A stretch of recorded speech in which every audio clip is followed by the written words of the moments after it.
7-Eleven. This is our storefront at 14 West Ridgewood Avenue, and we just opened on March 1st, and we were forced to shut our doors on March 13th. So we were actually only open for business for 2 weeks. So we took a few weeks and we're trying to figure out what we were going to do.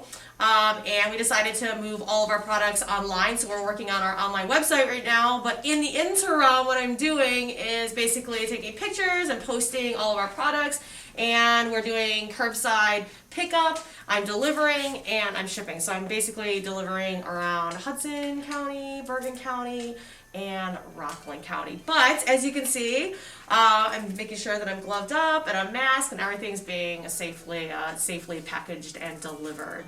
Now, if this happens, like right now with the schools being closed for the rest of the year, I feel for a lot of people, like I posted about it because, for our family, I felt relieved because we could kind of come up with a plan.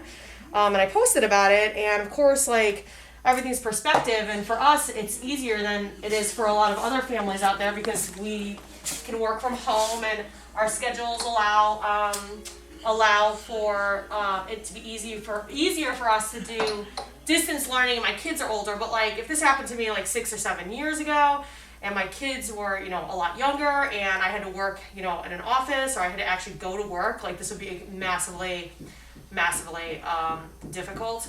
And very stressful, especially being a single mom. So I really feel for everybody out there trying to, kind of come up with a plan of what they're going to do with their kids because it's hard. It's like a double-edged sword. It's like open schools, don't open schools, but then if you have to go to work, you got to deal with, the child's care.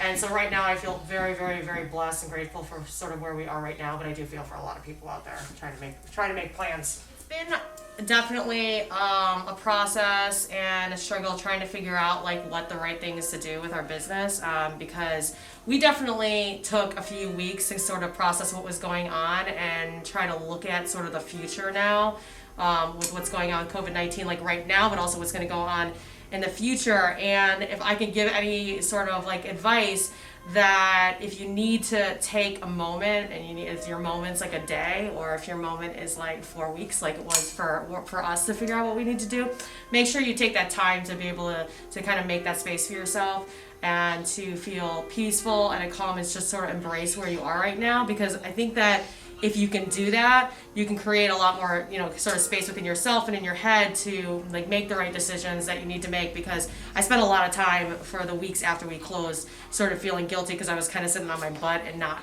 doing much and not acting. But I needed that time to sort of just kind of come to grips with what was going on, what's going on in the world now and then where we're going to go in the future.